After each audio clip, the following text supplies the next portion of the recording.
News चॅनलमध्ये आपले स्वागत। गजाननराव घुगे यांची मराठवाडा चेंबर्स उपाध्यक्षपदी फेरनिवड।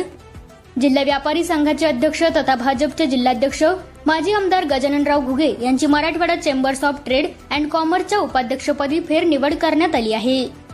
नुकतीच छत्रपती संभाजीनगर येथे महाराष्ट्र चेंबरचे माजी अध्यक्ष मानसिंग पवार यांच्या अध्यक्षतेखाली मराठवाडा चेंबर्स ऑफ ट्रेड कॉमर्सची बैठक झाली। या बैठकीत गजाननराव घुगे यांची उपाध्यक्षपदी एकमताने फेरनिवड करण्यात आली। गजाननराव घुगे यांच्या या निवडीबद्दल जिल्हा व्यापारी महासंघाचे कार्याध्यक्ष रमेशचंद्र बगडिया, सचिव प्रकाशचंद्र सोनी, शहराध्यक्ष पंकज अग्रवाल आणि शहर सचिव आनंद निलावार यांच्यासह व्यापारी पदाधिकाऱ्यांनी अभिनंदन केले आहे। घुगे यांच्या अनुभवाचा व्यापारी वर्गाला फायदा होईल आणि मराठवाड्यातील व्यापाऱ्यांचे प्रश्न सोडवण्यासाठी त्यांची भूमिका महत्त्वाची ठरेल असा विश्वास यावेळी व्यक्त करण्यात आला। A7 न्यूज चॅनलसाठी अनिस अहमद, हिंगोली।